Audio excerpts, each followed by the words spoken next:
Hello viewers, welcome to News Beyond Headlines. This is a program that will bring you leaders from all political divides in the country, forming the political landscape in the country.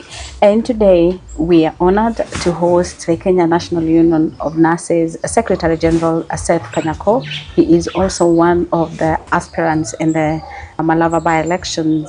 Karibu sana mheshimiwa. Thank you. Last time we had an interview, we talked about a whole lot of issues about nurses. Yeah. Today, let's talk about politics. Why did you decide to join politics? Joining politics to me was not something that I had thought about. But in around 2015, 2014, I started getting involved in community work, assisting people here and there, paying school fees, helping young people, those with the soccer teams, giving them some keys, giving them balls and training materials across the county. And I was doing it just out of my goodwill because I was not planning to join politics. Assisting people in different ways. Sickness, I used to help up to 2017 when some people came from here in Kakamega County. I remember there were three people. So they came and they told me the intention was to come and ask me to come back home and vie. That is the wish of many people.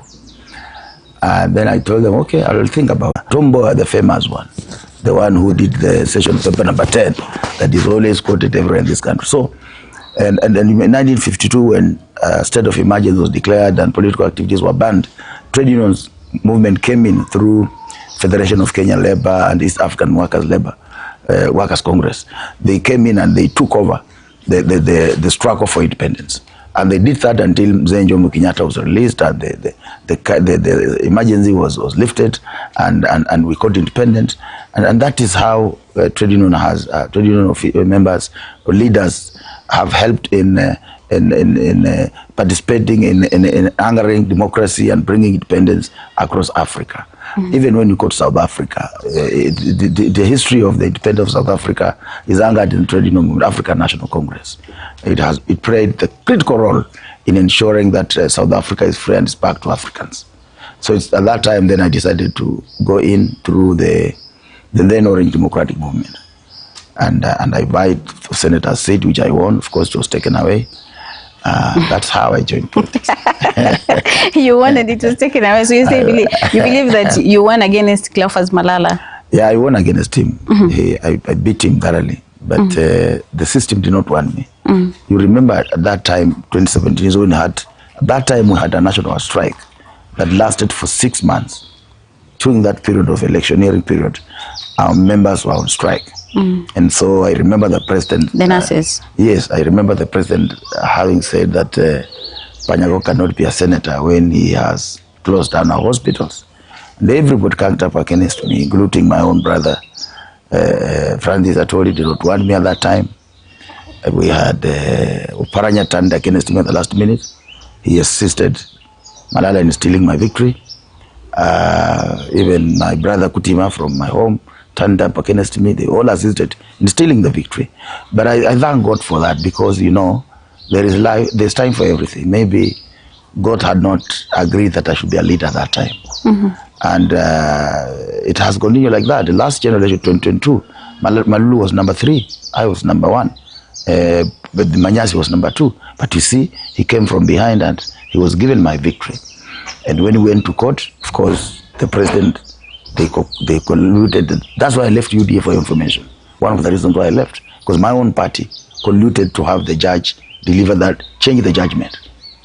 The judgment had been written in my favor, because whatever had happened in that election, even a class 2 child would have told you this election was not free and fair. But you see, the seals on the ballot boxes had been changed. Many things, some of the votes were not tallying, but you see, they just said the evidence was not enough, and they threw it away and told me to pay him. You are in UDA at that time. Yeah. How would you say that the party colluded with now the opposition to deliver that verdict against you? I know my party leader and then the president was not very easy about the issue of leaving that seat go, because he knew I had won. And he told himself in State House that, actually he apologized. He told me, I'm sorry, I left your seat to go, I know you won it. He told you? Yes, he told me President himself. William Ruto Yes, told you that? He told me himself, I'm sorry, I left your seat to go. But Mudavadi was very, very much concerned. He will go, he will kneel, he will cry before the president. He told the president, I only have 2 members of parliament. I only have this one for Isuka, and I have this one for Malava. If this one for Malava goes, I'll only have 1. Why can't you leave this one for me?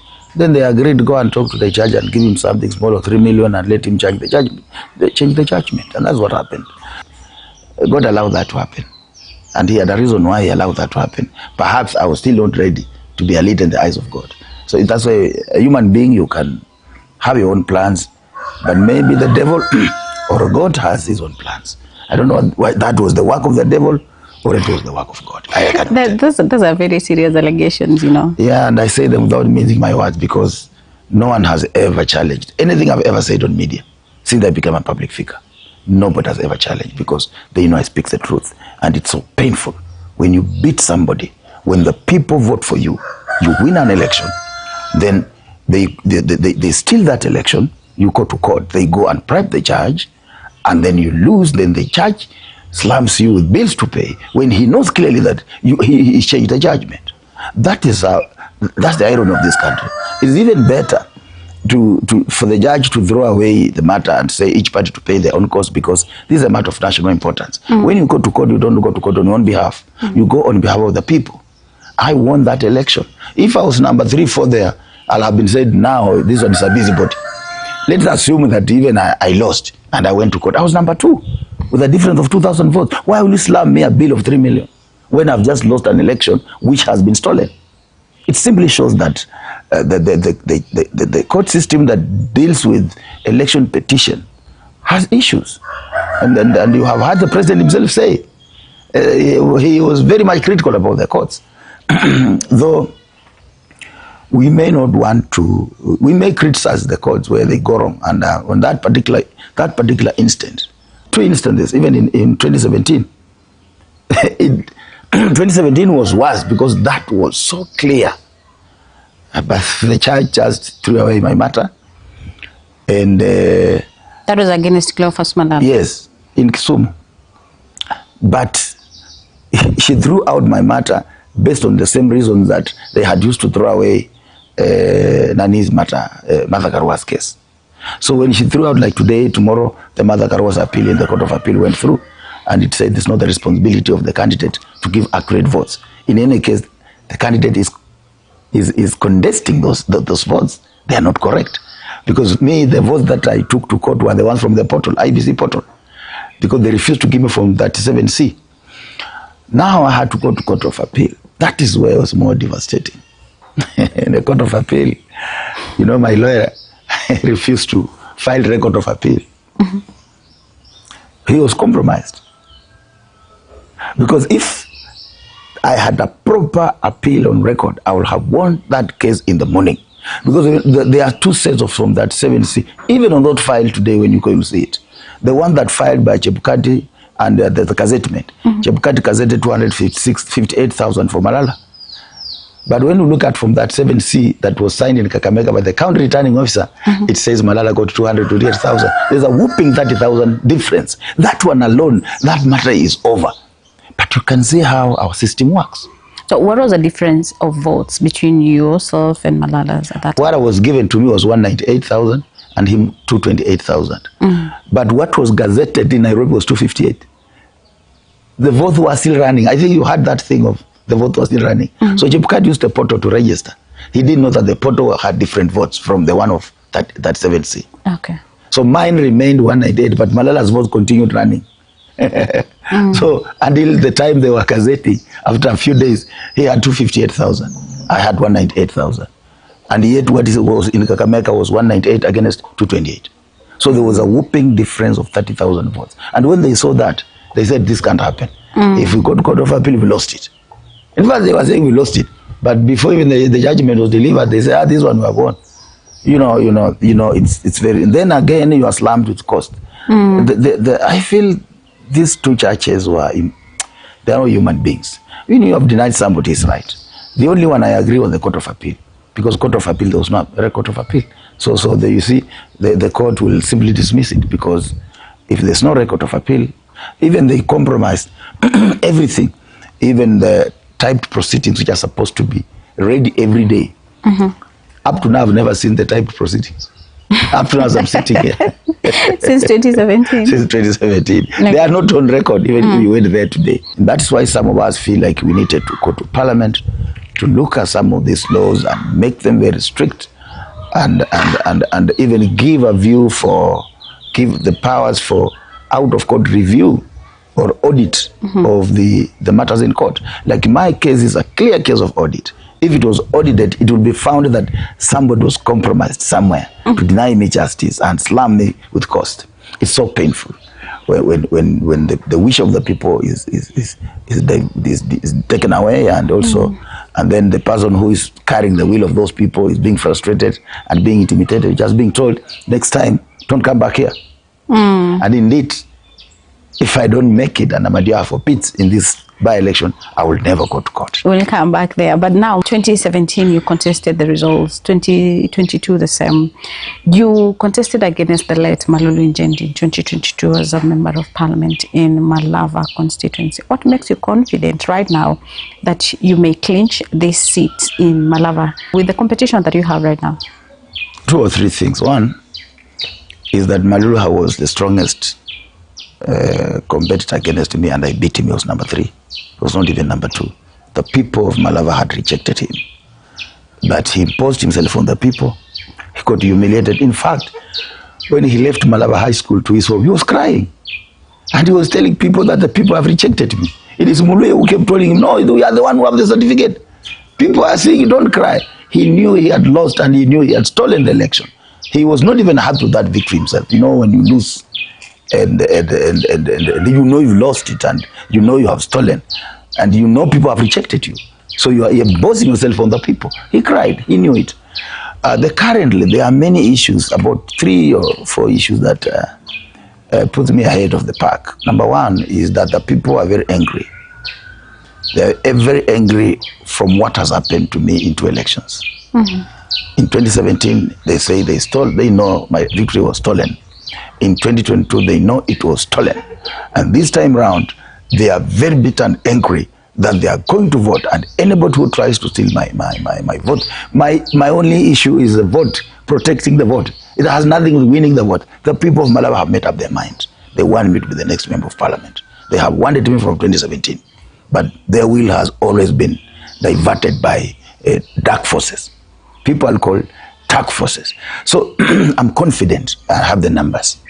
The credit responsibility that I have is to protect the vote that these people are going to vote, people of Malava. Number 2 is that there is an awakening call which we have come up as leaders from Western, and we are telling our people, look here, for you to sit on that table and for you to ask your piece, even in development, because our administrative structure, political administrative structure and executive is made in a way that there's more development to where the people are aligned to government as opposed to those who are not aligned to government. So you see, like for example in Kakamega, our airstrip doesn't function.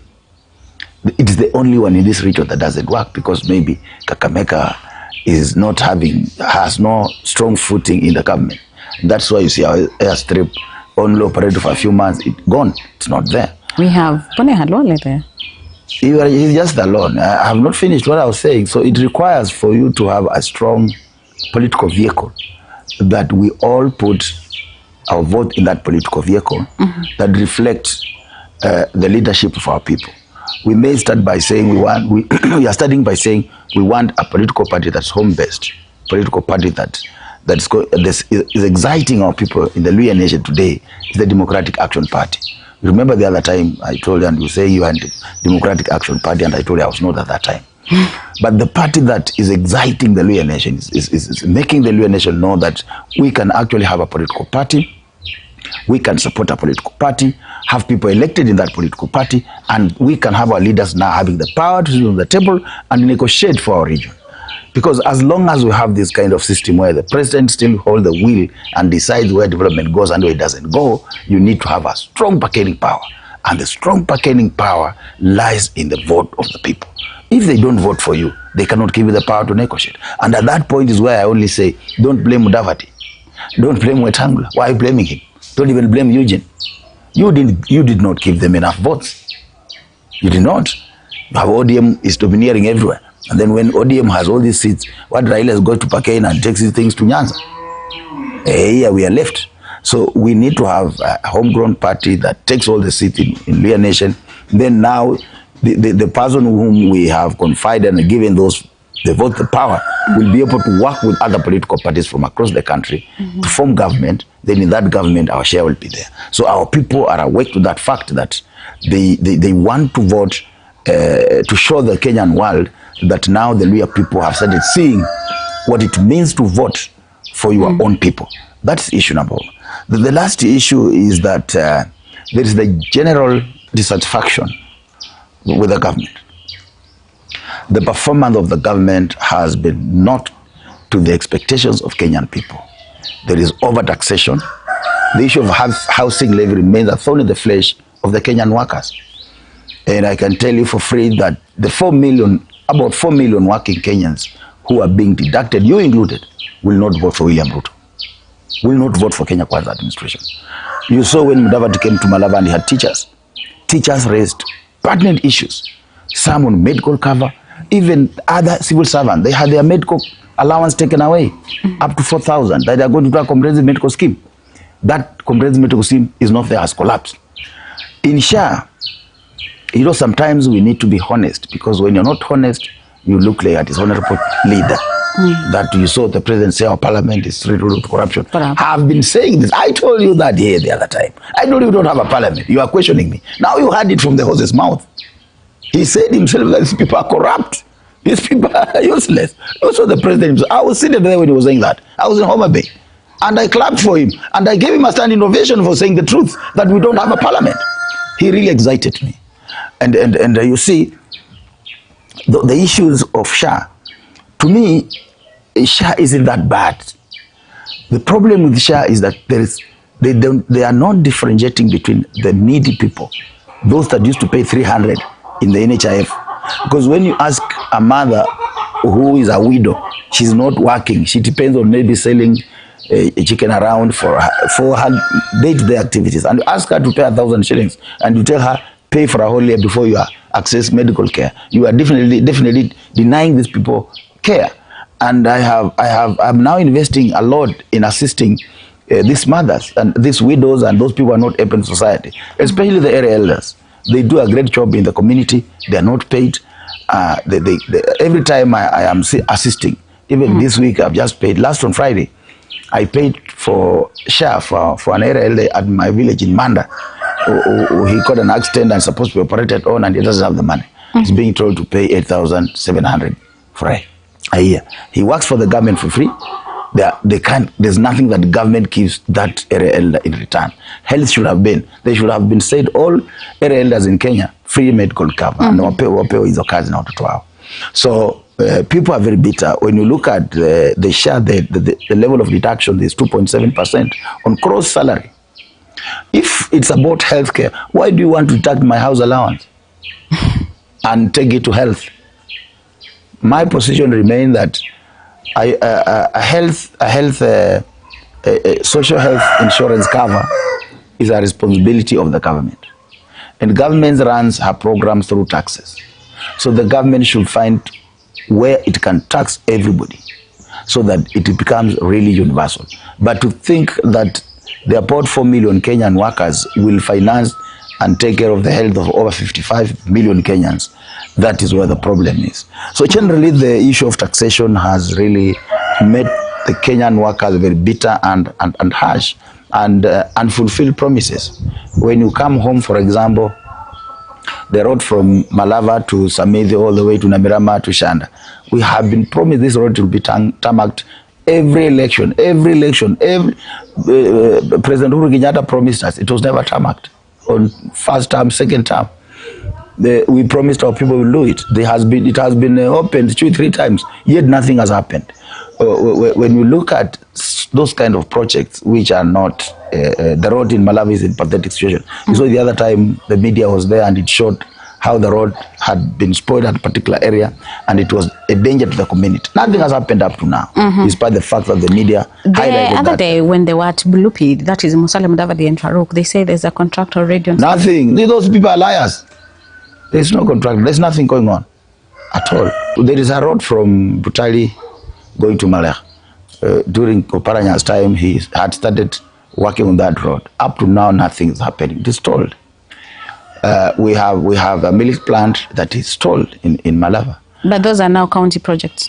Whether it's county or not county, all that money comes from the national government. The county does not generate our own revenue. So me, I don't want to be told this government. They have their own revenue. There is no county citizen and there's no national citizen. And this is where I agree with the governors. That these things of saying this roads belongs to county, this one belongs to the national government. Management doesn't know that. So all those stalled projects, you feel like those are some of the things that makes you confident that you're going to clinch these seats? Yeah, I have started by, I've been telling you according to the strength. Yes. The strongest is that feeling that the right. But you're dismissing there's probably no one who is stronger than. Fortunately, I've not spoken about everybody else. You know, when I was in college. No, actually, you said Malulu was the strongest. No, he wasn't. He wasn't. I think that was a slip of the tongue because he was number 3. How would he have been strongest in public perception at that time? But you see, Manyasi beat him. The two of us should be locking horns if you go by the last election. But your elections are dynamic. You cannot say you have the vote. The votes are not there. Exactly. We are calling for a new election. You can also dismiss the newcomers. You just never know their strength. No, I have. Fortunately, I've told you my nature of politics is not to discuss other contestants. But since you have pushed me, is where I've mentioned about Manyasi because of the numbers which were there. But those numbers are not here right now. All of us are equal. We have 0 votes until the counting is finished. All of us have 0 votes. And all of us have equal chance of winning. We are all sons and daughters of Malava. Understand there is one lady who is contesting of the people. I said that Musini wa Panyako, I must accept.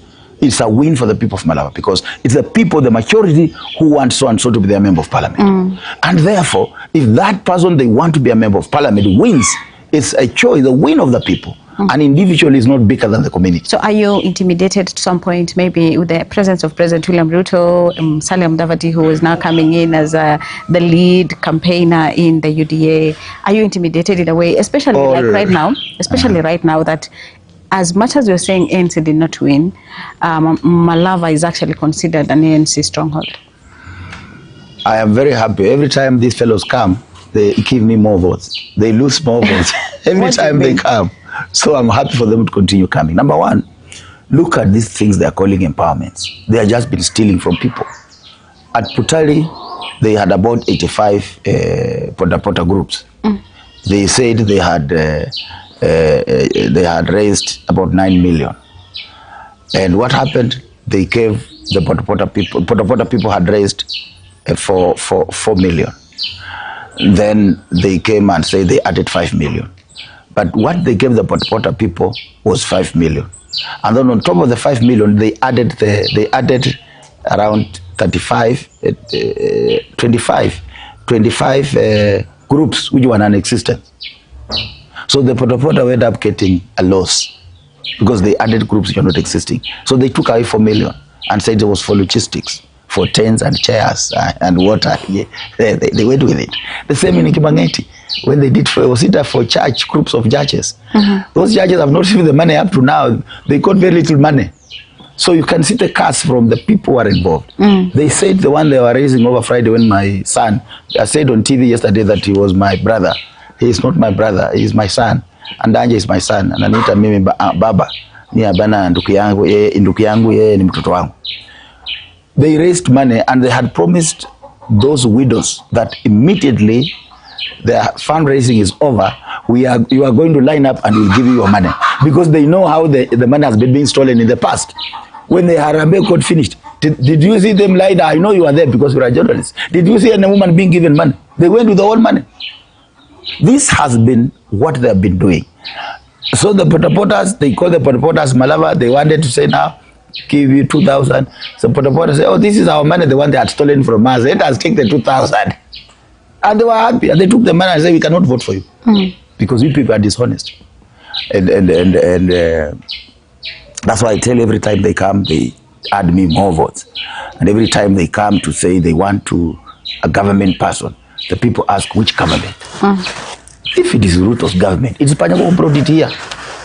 It is him who should be telling us the government is good. You people like all these aspirants. Let me tell you why we have about 6 or 5 people gunning for UDA ticket. Only for 2 reasons. And I told one of the relative of one of the contestants yesterday, somewhere we were with her.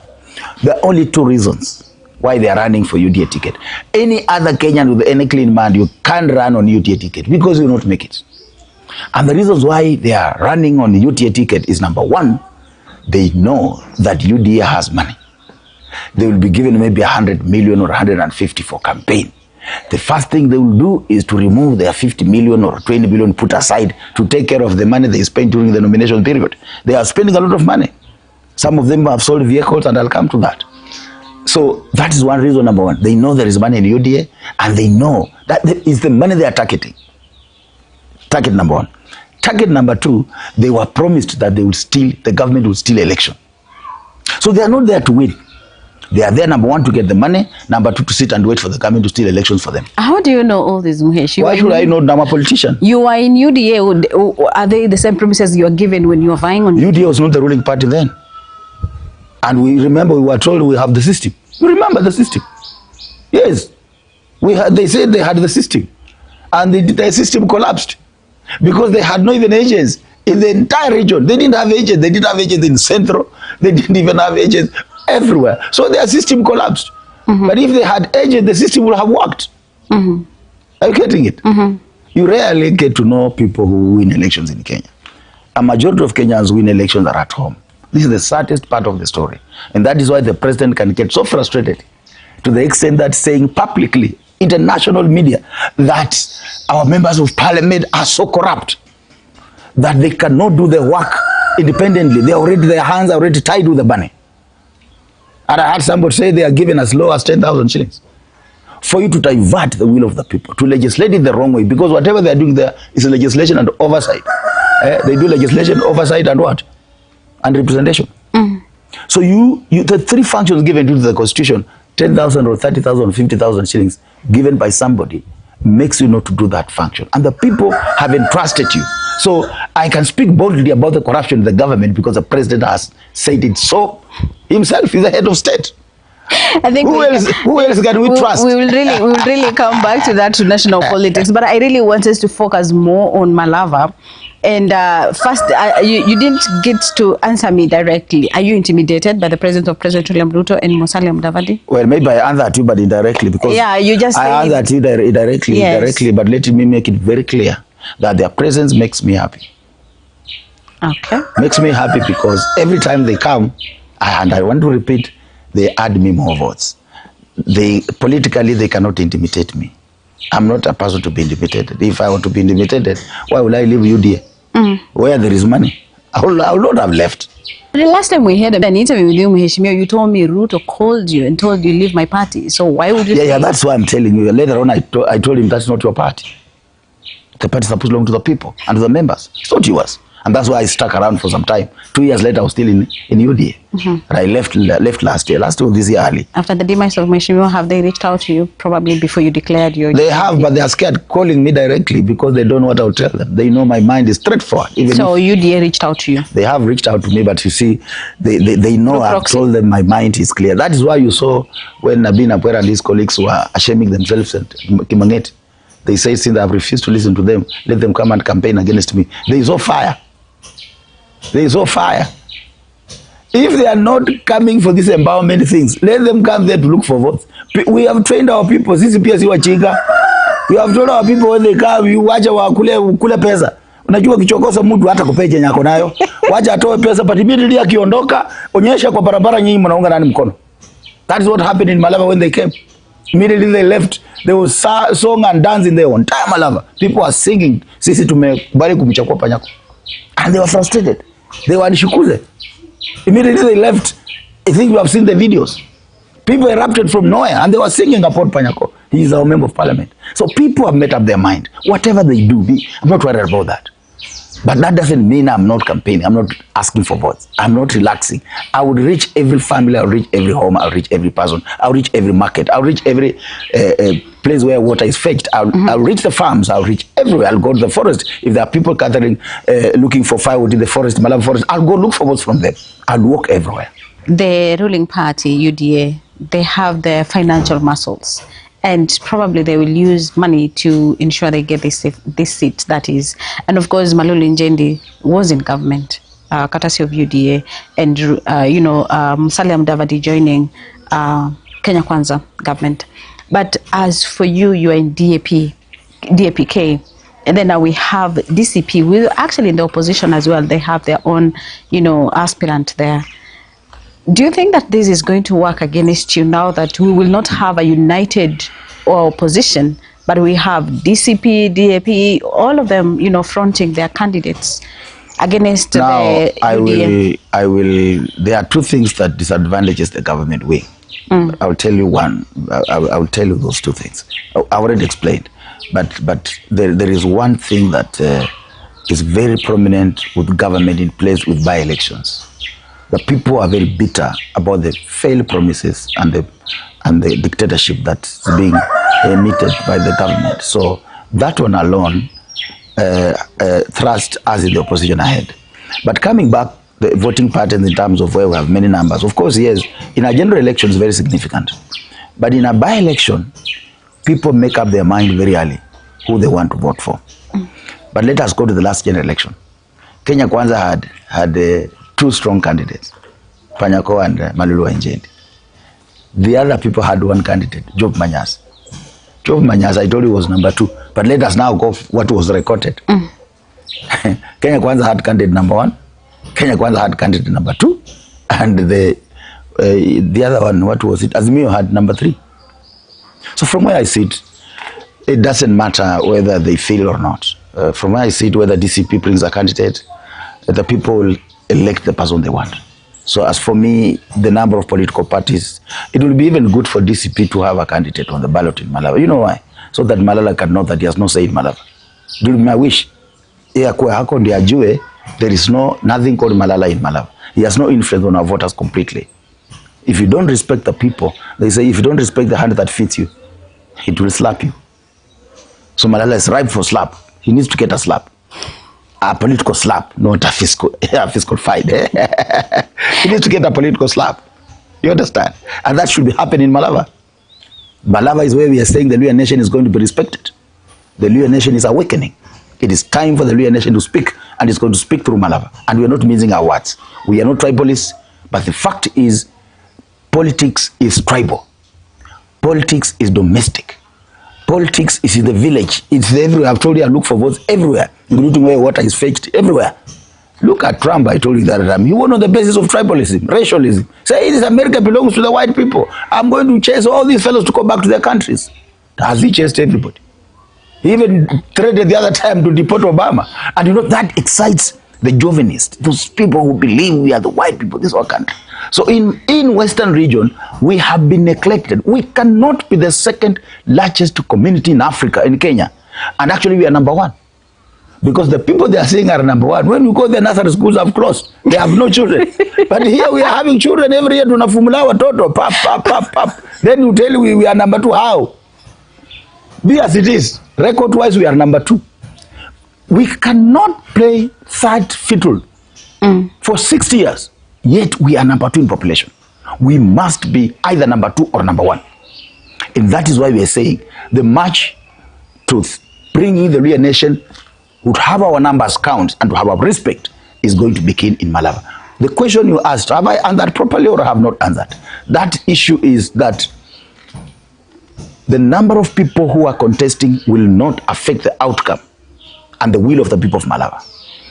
Number 2, the hatred that the people have against the ruling party today. In fact, by the death of my brother, my son, Andanji, it has even doubled. Why am I saying this? This young man is my son. He was told to resign from Bungoma High School as a chief principal. He was promised that he will be given direct nomination. When he arrives on the ground, He has used his money. He even used some of his savings. He initially was staying in Chekalini. He had to build a home in Malava at Manda, which costed him over 30 million or maybe 20 million to kuchenga hiyo nyumba. So all his savings he has put into ensuring that he gets this ticket to go to parliament or for the 2 reasons I had given you. Then suddenly, poof, there are other 5 candidates. And he's being told, after all, you're not the favorite. Hata kama leo utafanya nini? Utastuka. And we strongly say the kind of treatment that the aspirants in UDA have been subjected to is the one that has caused the death of my son.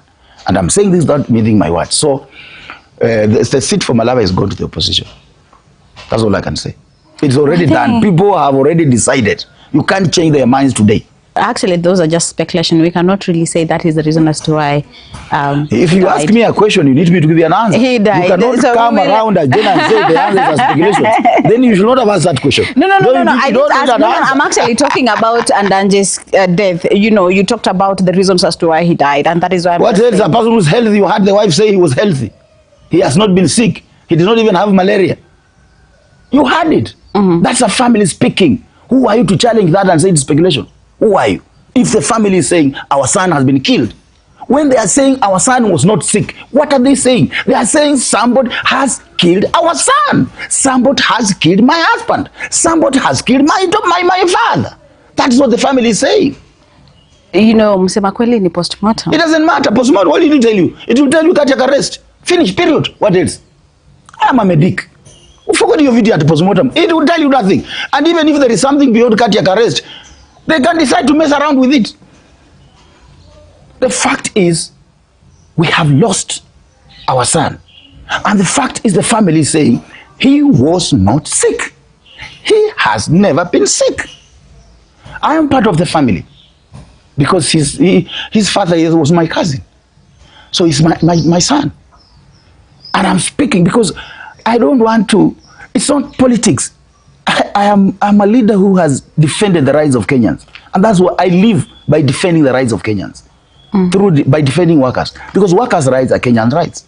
And therefore, when I defend a worker, I defend a Kenyan. So I cannot fail to join my family in saying these people have been mistreated. You saw how they are being told to dance to Farouk. How can you make a family person to dance to Farouk? Farouk, who is Farouk? I tell you. It's a presidential aide. Which aide?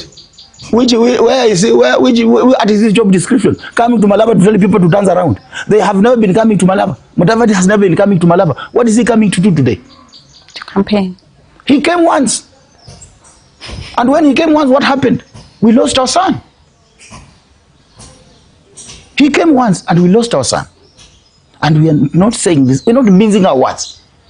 He will not come back. He's not gone for a journey in Kampala and he will come back. And Anje is gone. And we will say the truth because we are not scared of anything. Mudavadi came for the first time and we lost our son. This man you are hearing, they are jangering around. The little that was left in Kimangeti, one of the person went and took the money and went to hotel and eat ugali because of little money. Akakula nayo chakula nini pesa ikaisha. When the rest asked for the money, they took him to the chief at Ikoli. He committed suicide.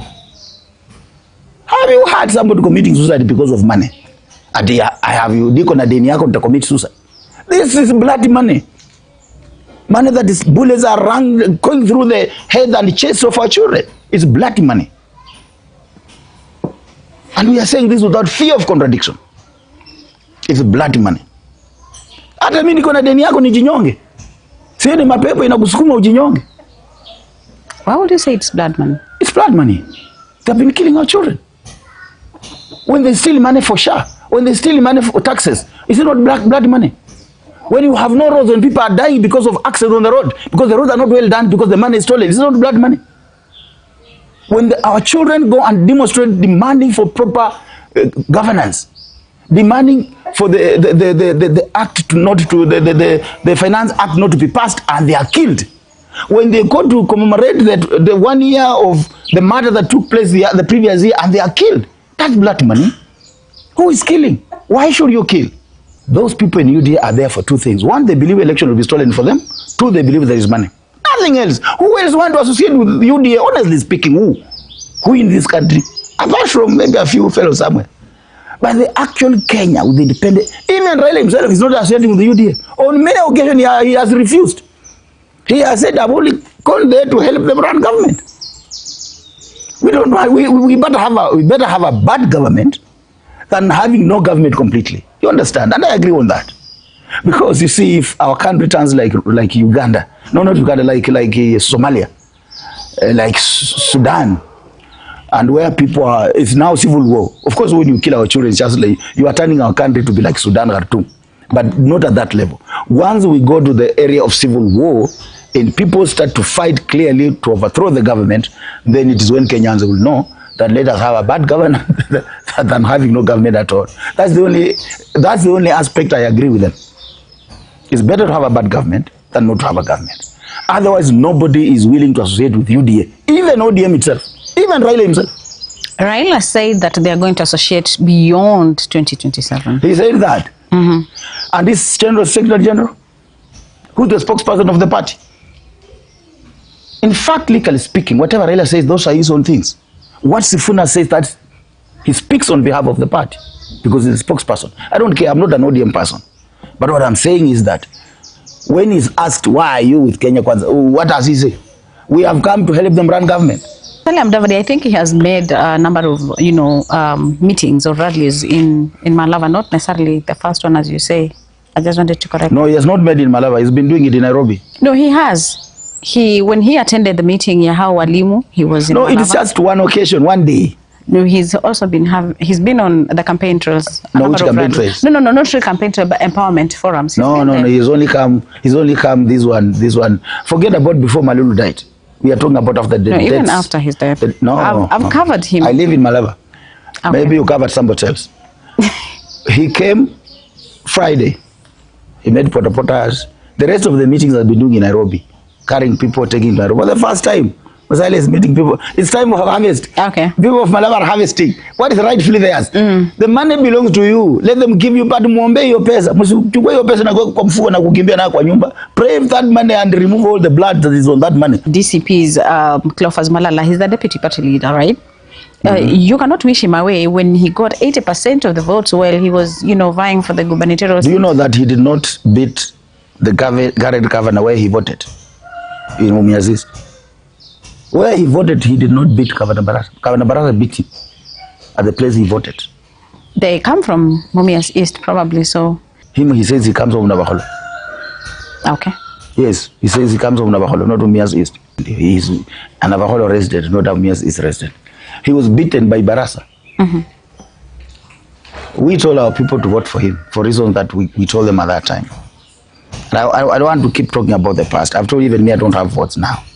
Both are with the people. They'll vote. No, that is why I'm saying, like in Malava, he won against the current governor. He got 80% of the votes. So that is why I'm saying you cannot wish him away when you're talking about he's not a nanny. He's a non-issue. I'm not wishing him away. I'm saying he needs to get a political slap. Okay. And I'm saying if it were me, I would have allowed him to continue this candidate so that the Malava people gives him a proper political slap so that he learns to respect those who help him. He learns to know that you cannot walk into my forest. You can walk not into our forest and start harvesting firewood without the area held allowing you, without the chiefs allowing you, without the owners of that forest allowing you. See, you cannot do that. You helped him. You wanted him arudishe mkono. No. We just want him to have respect. That's all we want. What kind of respect? Some respect. You saw he has been abusing me all the time. And the people have told him clearly, you can't come to Malava to abuse our son. We will teach you a lesson. He was at Kimangeti, he was abusing me. He was at Ikori, he was abusing me. If we are in the same political formation, why will you be focusing on me? Everybody in Malava is focusing on me, abusing me. The government people, the opposition. It means I'm the winner. Why are they scared of me? Why is everybody abusing me and focusing on me? It is because they know the people love me. To the extent that he's already lies. He's saying that I fought with Malulu. Malulu fought my people. Edgar, you are hearing, is the one who fought with Malulu after elections. After elections, for me, I shook the hand. Malulu was my uncle. I shook his hand, and we did the boundaries together when we were doing Kapras East and Kapras West. Together. There was no anything, because I told him, now you are a member of parliament, do your work, I will do the oversight.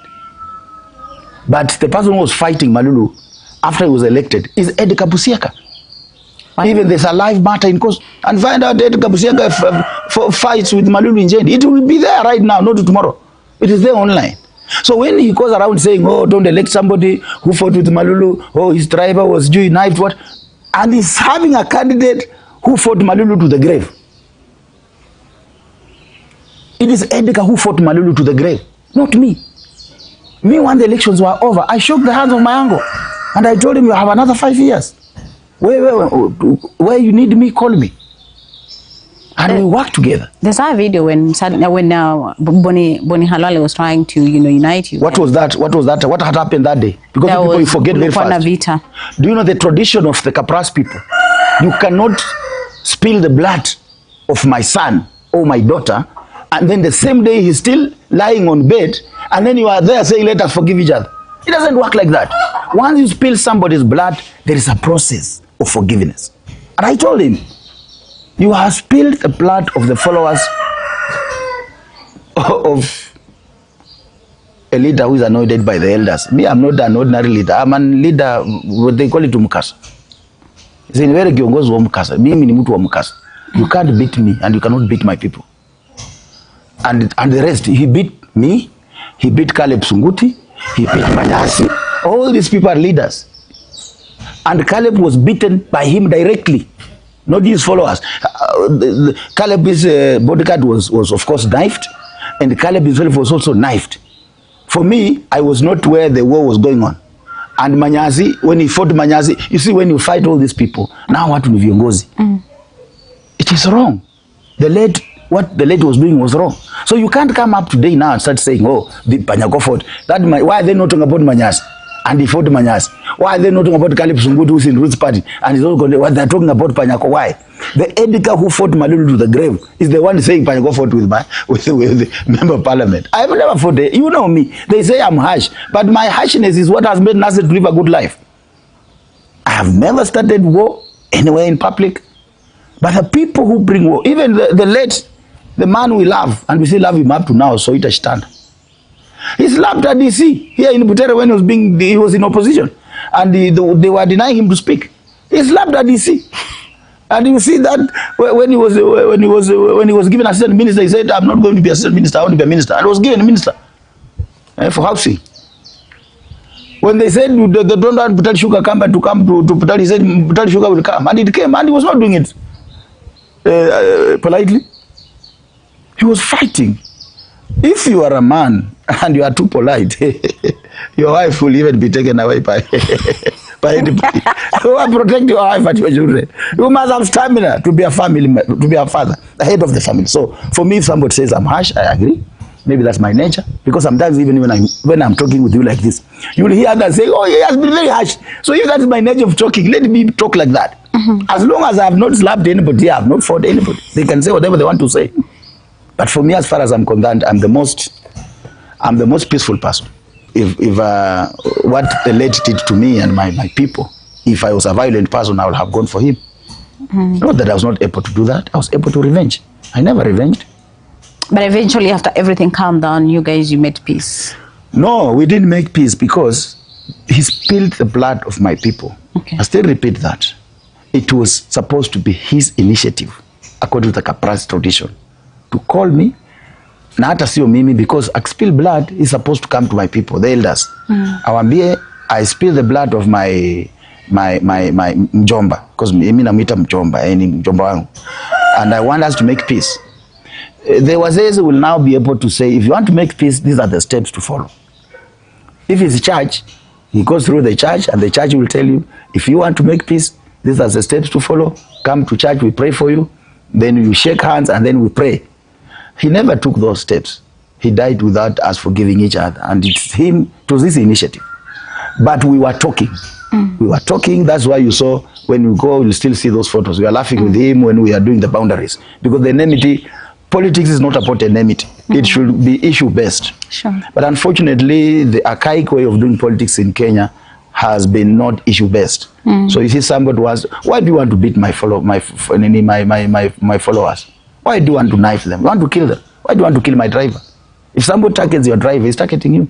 Because the young man who was knifed was my driver. The other one was my media person. So when you look at all these things, it comes to naught. You know, the Bible says all these things are vanity. True. So why do we fight so much? If people don't want you, why can't you let the will of the people? Kwa hivyo, I think up to that point, I'm confident of winning the Malava parliamentary seat. Why do you think that we have had, right now in the by-election, we've had a whole lot of people who came out? Actually, I'm being told it's 30-something people. From where I sit, the political brokers in Malava, at a Vayo, you can even be told tomorrow you are contesting in Malava, or you want to be a woman rep, and you have never even said it. Because these political brokers, people who don't work, there are people in Malava who don't work. They just work of getting money from people. So they'll pick your name, they'll put it there, say, oh, you are contesting. They'll start calling you immediately. Oh, bring money, I'm here with the people. Those people, we are about 8 people are contesting. This, that, something, forget about it. Those are political brokers bringing people. There is no, we are not more than 15. Let me be very honest. No, not more than 15. But in the opposition currently, what I can just say is now we have Busiega and we have you in DAPK. Would you wish, like, you guys, you come together, you have a united opposition in this by-election, or do you rather, go each? You know, the issue of fronting one opposition candidate is the issue that has been agreed at the national level, at the coalition level. And therefore, I'm a very disciplined person. Things that are supposed to be handled by my party leader are not issues that I'm supposed to delve in. But on my own view, we will go in that by-election stronger by having one candidate. Though it's not automatic that those who are to vote for Edgar will vote for me, for example, if I'm the chosen candidate. I'm not saying if it's going to be one candidate, it will be me who will or if it is the other way around. If the other way around. If there's, or it's not true that if it's not me on the ballot, my voters will vote for the person who's the flag opposition. But the truth is there'll be a number of them who will come. Not all of them will run away. Some of them will come, and that will gaining the momentum and ensuring that. And generally, people in opposition don't like government. So a great chunk of it will come this way. Others might just say, since my candidate is not on the ballot, I'm not voting. You not force that kind of a person. I'm not voting. Like me, if I'm not on the ballot, I'm telling you, there are very many people who are saying that will be the end of them participating in political activities. They see no reason why to participate because they are looking at how everybody's fighting me, both in and outside government. And they're saying, what is this thing that they are saying in Panyako that they are fighting so much, including our own opposition? Because even before we decide whether we are going to have one candidate or joined or not joined, all our arsenal should be aimed at the government, the government candidate.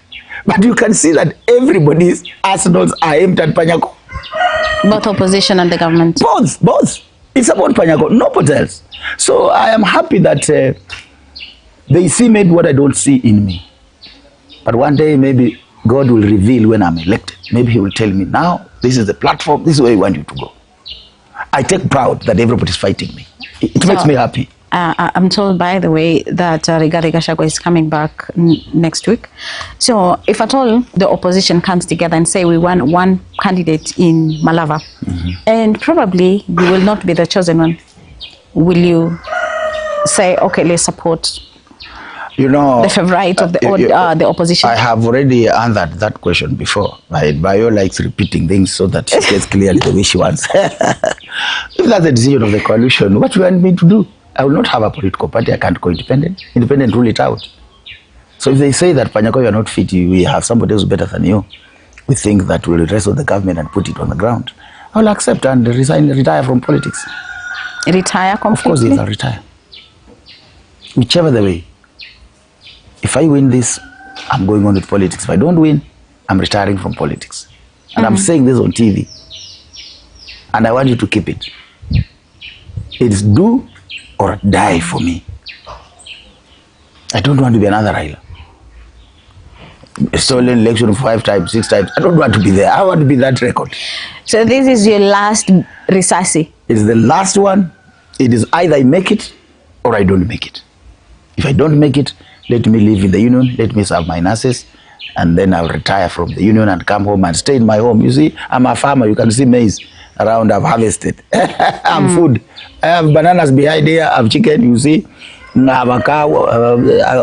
A lot of things I can do in the village, and my life will go on. In Malava, one thing that I've actually noted is that clanism plays a role. Do you believe that? Very true to some extent, but not to some extent.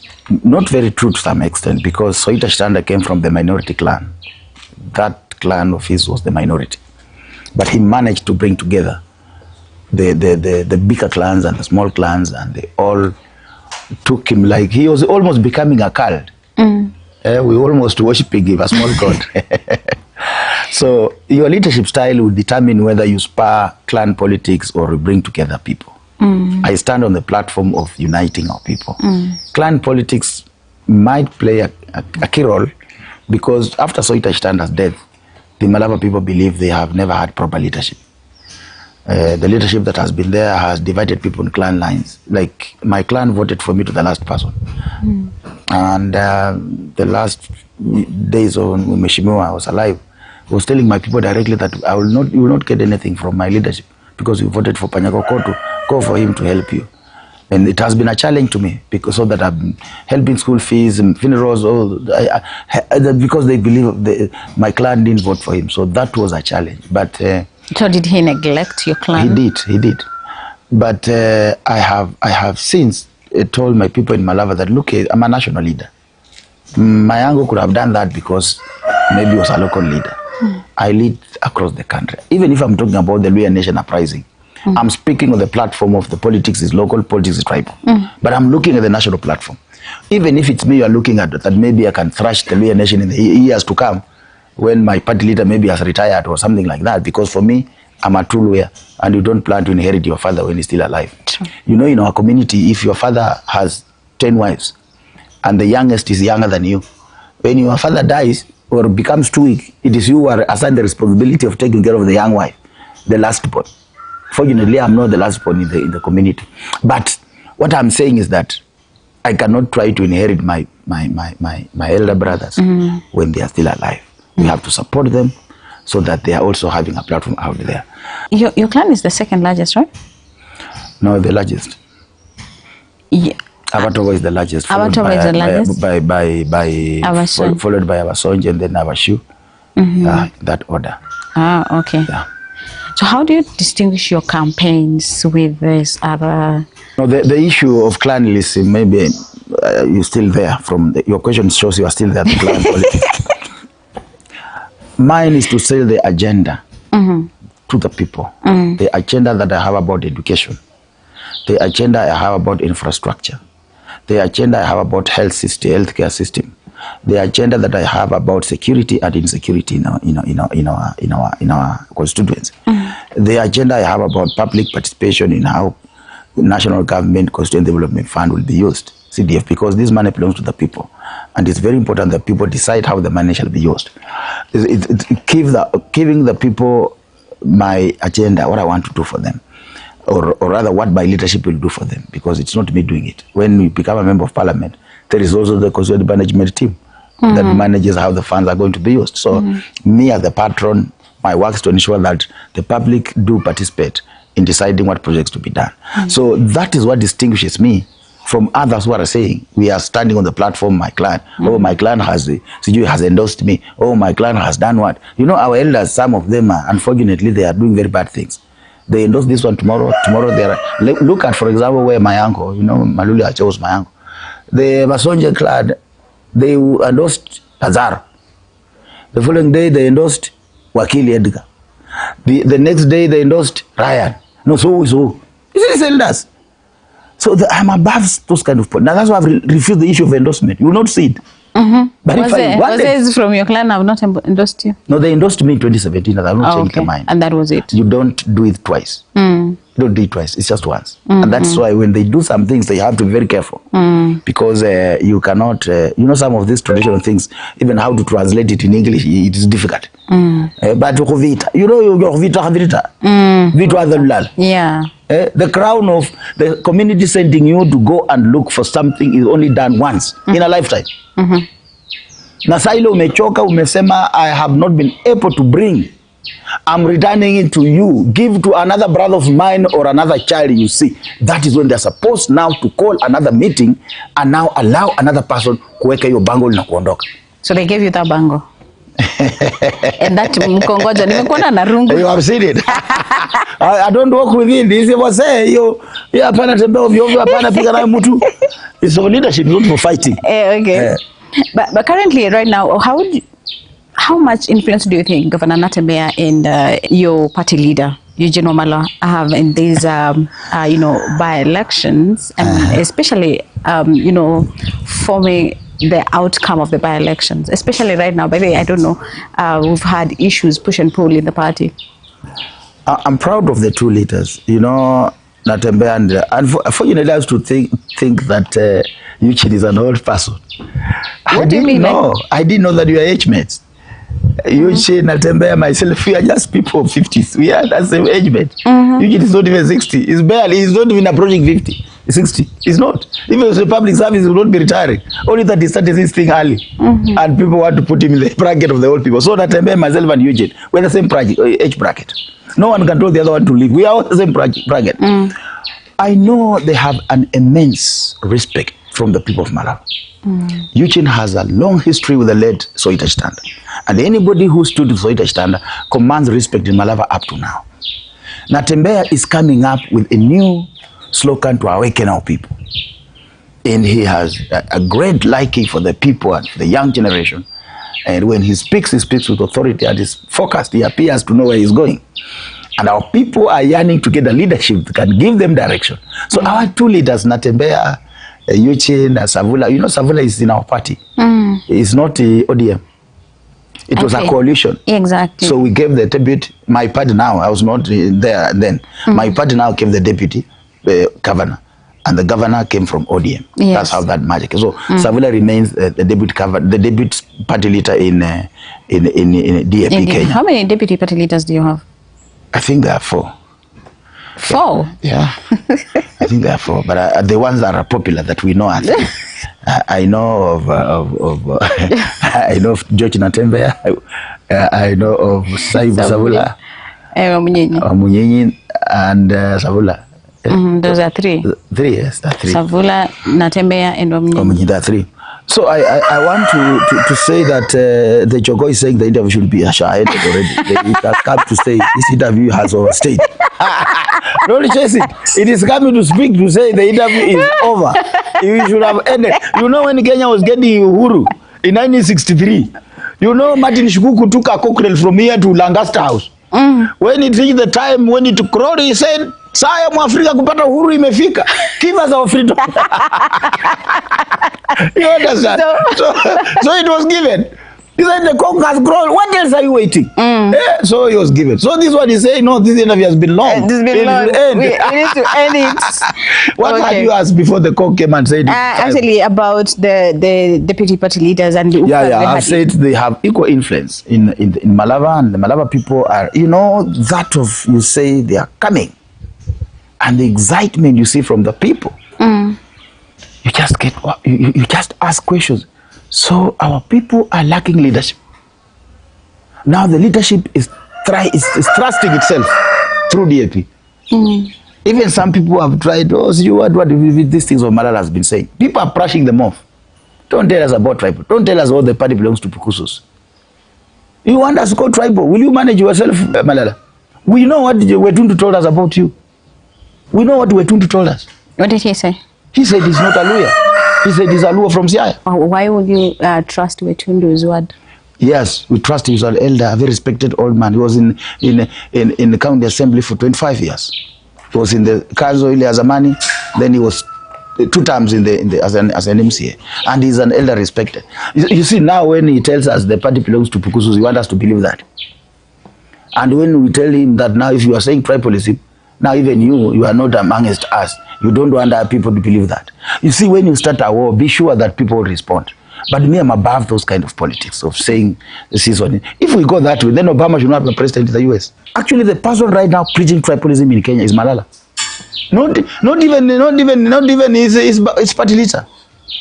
His party leader is trying to be a national leader. He's trying now to say cousins, hi cousins, trying to bring the Pandus together because they feel that the Nilos have come together. That's the feeling right in the country. They have a feeling that the Nilos have come together.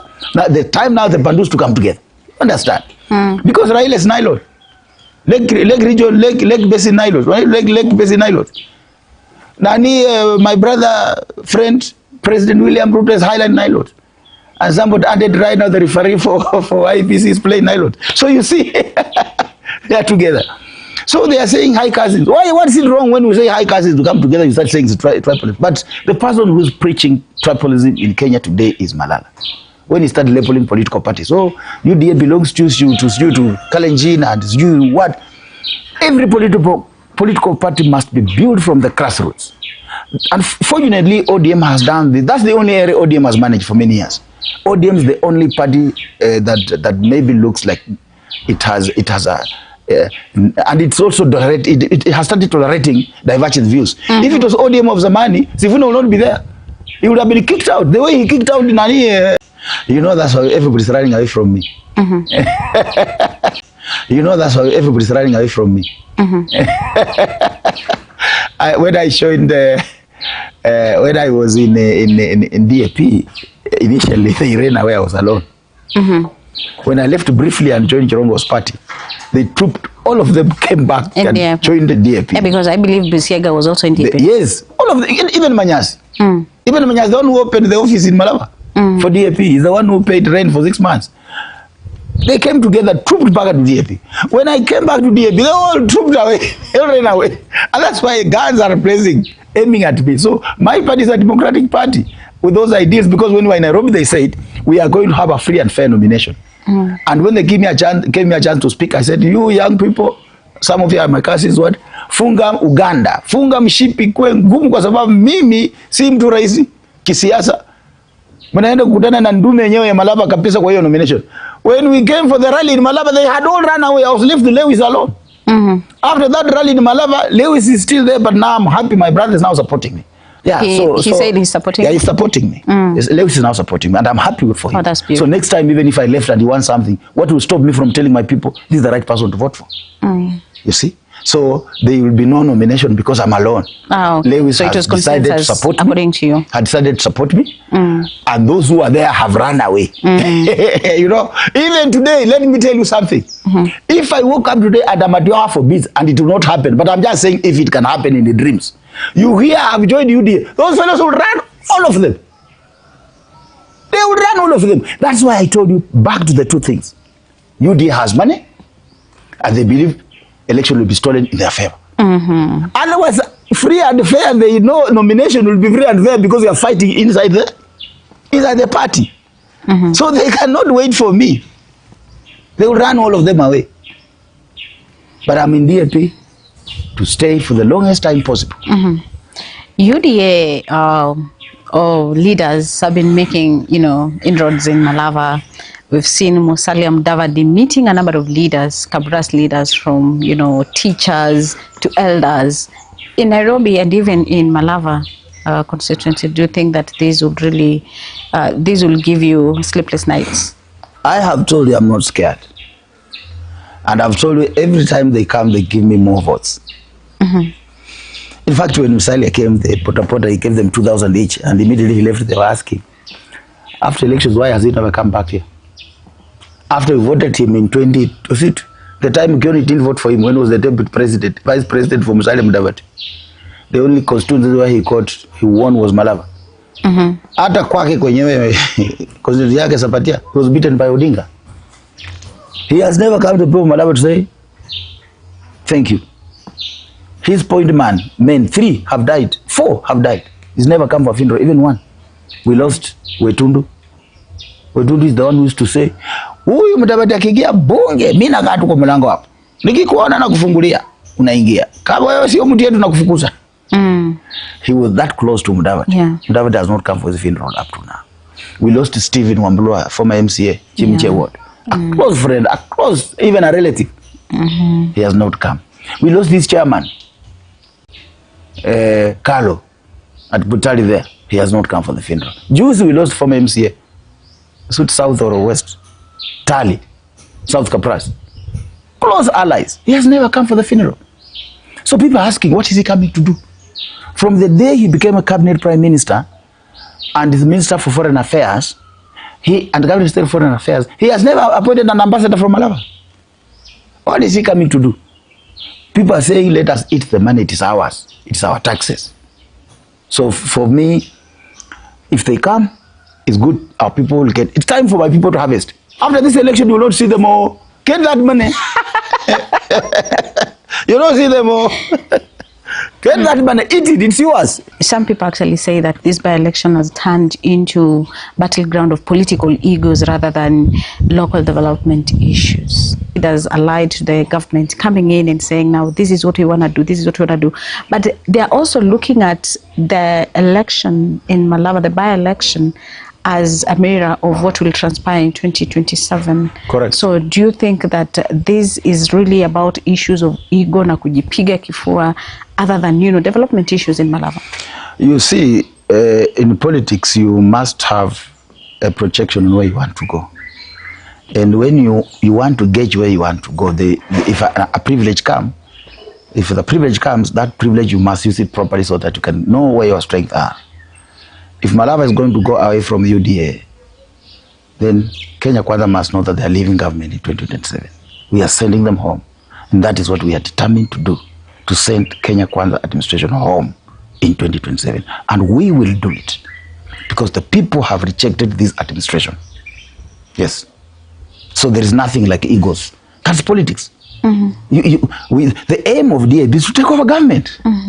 And we must do everything to show that intent that we want to take over government. Opposition as a whole, we have the intent to take over the government. And we must show the intent to take over government by winning all coming 6 by-elections for member of parliament and 1 for senate, or 6, all of them. Senators who are member of parliament.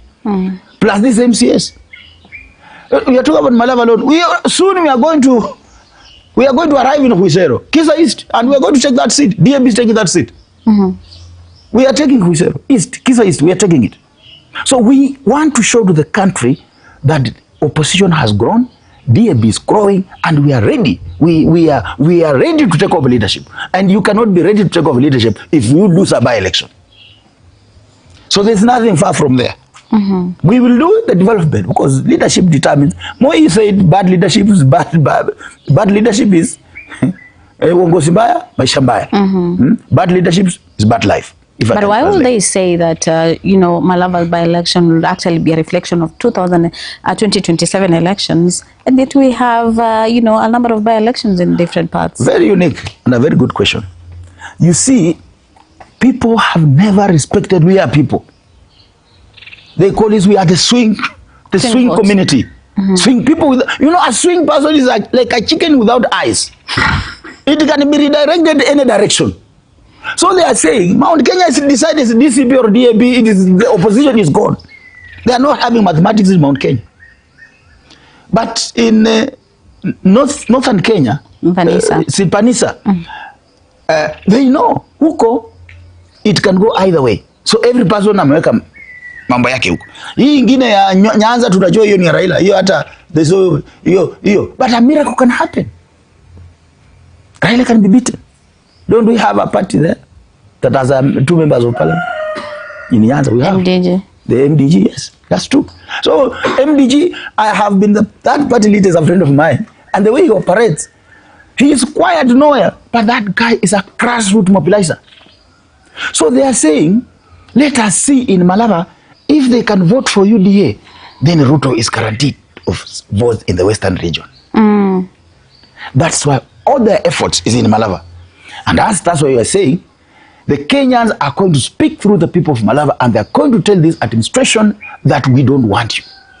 Your time is up. So we become very significant. Coast region, they know is ODM. But you see, they are not, Wiper is also very strong in Coast. So they are not sitting pretty. If these young people had votes today, our work will be cut short. But in 2027, I can promise you, over 15 million young people will be voting. And we'll send this administration home. You know, in Malava sub-county, a number of youth, they are facing the issues of unemployment. And it's not just Malava, but of course across the country in many of the constituencies. But you as a leader, probably if they get to elect you, what plans do you have for unemployed youth, or rather youth in Malava generally, women, and, you know, people in Malava in general? The issue of job creations in Kenya is not only an issue in Kenya. Joblessness is all over the world. We must address core issues. Why do we have high levels of unemployment in Africa? And when we address key issues and stop politicizing about unemployment and address and put up things that will address these issues, is when we are going to solve the issue of unemployment. It's not only an issue of Malawi, it's an issue of Africa. For me, I speak, and they say I speak not like a politician. The challenge that we have is population rise in Kenya, and we are not left out as Malawi. The population increase in Kenya is not matching the gross domestic product, coupled with corruption. So instead of the leaders working hand in hand to create employment opportunities, they are working hard to steal the money. That's why you see we have 10 billionaires in Kenya and 10 million beggars, because the few fellows who have access to resources are stealing those resources. They are not working to see how those resources can create employment. Even when you talk of economic growth, infrastructure, or manufacturing, industries, practical, tell us which industry are you talking about? What industry can you put in Malava to create employment? Value addition. So in Malava, apart from the general global challenge of population rise that is not able to be sustained by the gross domestic product, we are saying as a leader, number one is to ensure that the two factories that we have go beyond just production of sugar. We can, for example, say, why can't we bring a packaging industry in Malava? Instead of taking sugar to be packaged in Thika, we package it in Malava and create employment, and bring the one from Horoni, where this area is packaged around here. That's already creation of employment. We'll be saying, what other byproducts can we make from this sugar? Can we do like glucose? Can we make glucose to be used in hospitals? Can we make sweets? Basically, what can we do with these two factories to create more employment? And when you also agitate for even bringing of you hear them talk of there's no bank in Malava, they speak about that all the time. If you bring that bank there, I'm opening for 2 or 3 people, you know, you do lives. You bring MTC there, you create opportunities for people to build the hostels for students to stay, and you're creating some level of employment.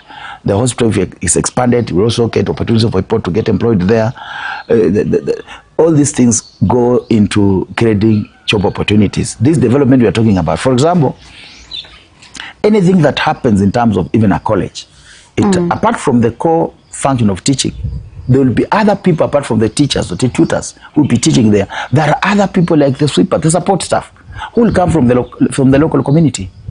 There are people who will build houses around there for the hostel for students to stay. They will need somebody to clean those hostels, to make the place clean. It's a source of employment. You need a watchman at the gate of that hostel. It's a source of employment. So when you see this project going away and you don't do anything as a member of parliament, then your area is disadvantaged, because job opportunities are supposed to come away are going away. There are, of course, other conventional jobs. Obvious, every year we employ the police, the forces, we employ those people. If the opportunities are there, I'll ensure that my people get it. And when I say Malava, it doesn't mean the Kaparas people. I mean everybody who stays in Malava. Whether you are a Luo, you are bought land there, you are born there, you are a Malava person. So I want them to get me very clearly. When I talk about Malava people, I mean everybody living there must have equal share. Even our constitution talks about minority. If you bought land, though the people who bought land in Malava are now becoming the majority. Are becoming the majority when you look at the numbers. So very soon the us will be the minority. The elephant in the house is, how do we manage population explosion? Politicians don't want to address this issue because they are saying we want numbers. Ulisikia mwanasiasa mwingine alisema saini kabisa tupate watu wa kupiga kura. Leo ukizaa pale school fees hata kupatia. So population explosion is one of the main challenge we have in Kenya and in Africa. Look at South Africa. What are you going to do in this house of people who are being bribed? Okay. I've told about Osoti, I've spoken about Sifuna, in the Senate, I've spoken about this man. Akalebamisi. They're the voice of reason. They speak on behalf of the people and they act on behalf of the people. And there are quite a number of them. They're not very many, but I wish to join that group. That will stand on the side of the people. We play our role so that even when we leave that parliament, we'll say, I've done my part. When the history is written, I want to be written, the history should be on the side of Martin Shikuku, on the side of Muliro, Masinde Muliro, on the side of our Kalan son, Muge, the late, on the side of Kamo, Pio Kama, Pinto, on the side of Cheje Kariuki. I want to be on the side of Tomboya. Of course, I don't want to be the side of the other fellows, the dark faces of Kenya. The dark faces of Kenya? Yes. Who are these dark faces of Kenya? Unfortunately, I won't mention them, but I've mentioned the light face of Kenya, where I want to be. If the history is written, I want to be the side of Zifuna of today. I want to be the side of Caleb Amisi of today. I want to be the side of Osodi of today. And of the past, I want to be the side of Martin Shku. I want to be the side of Muge. I want to be the side of Amalwa Kijana. I want to be the side of Masinde Muliro. And I want to be on the side of the original Jaramogi Oginga Odinga. I want to be the side of Domboya when history is written. I don't want to be on the side of the dark faces. You know, you've talked of Caleb Amisi, Edwin Sifuna, and also... And all those people. They are not the only ones. And actually, now, talking of those people, I've been told there is a third force that is coming in. I don't know... When you're saying you'd rather join that group, I don't understand. Is it that you're gonna join this third force? No, I've not said I'm joining. No. I'm just giving a scenario. I've been told there is a third force that is being formed, other than the opposition that we know, led by Gachaguas and Kalonzo Musyoka and Eugene Wamalwa, and we also have now, of course, the government with Raila Odinga. Yes. But I'm being told there is another third force that is coming in between of these young, vibrant people, Babu, Edwin Sifuna. Caleb Amisi, I've heard Wamushomba has also joined the team. You don't mind joining that team? Wamushomba has been very consistent. I admire that girl. I admire her a lot. I want to meet her very soon and greet her and tell her you have done a good job. She has been very consistent. And that is the kind of leadership we want in Kenya. A leadership that subscribes to a particular philosophy. That this is what I want. And as long as your people resonate with what you stand for it. Not these people are changing day and night. So do you think we have a third force? I don't know about that. What I know is that we have the coalition of the opposition and those in government. I belong to the opposition, where I'm in a political party called DAP Kenya. And I didn't say I want to join them. I said when history is written, I wish it to be taught that side of the history and not the other dark face. The face that has killed our children. The face that murdered our leaders. The face that has robbed our economy. The faces that has robbed our pay slips to the extent that workers have become bakers in their own country. I don't want my name to be in that dark faces. The faces that have walked on the dead bodies of our children and went to take positions in government. I don't want to be there. But Malava, people will say that you're the one when ulituletea hawa watu. And when ulileta UDA, Malava? I've spoken generally, but of course I have, when I go back to them, I ask them, si mimi nilileta UDA, wanasema ndio. Sasa kama niko ndani ya hiyo nyumba, na mimi nirudi nikwambie hiyo nyumba iko na moshi mingi, wewe doubt me. They will say no, tutakuamini. So hiyo nyumba nakwambia iko moshi mingi, na iko kisirani huko ndani wanaua tu watu, kiingia unakanyaga mifupa ya watu na damu imejaa kwa floor. Leave that house. You think they will stay there? They will hear me because I've been there. Yes. And it doesn't mean that because you supported somebody, we supported William Ruto. I had so much confidence in him. The confidence I had in William Ruto was on another level. I was so confident that he is a solution to the Kenyan problems. I believed in him. And I fought for him. Even when my election was stolen, I said, as long as William is the president, I'm okay. But now you see, the first 3 months, I saw a different person. And I was the first person to tell my people, this one is not going the right direction. Wakanipika vita. Angalia leo. Some are saying you're criticizing him because you're not giving us a position. Which position? Honestly, you people have never known me for all these years. If I want a job, what will stop me? Which job and I'm in a job? Do you know the job? They say niko na madharau ni kiburi.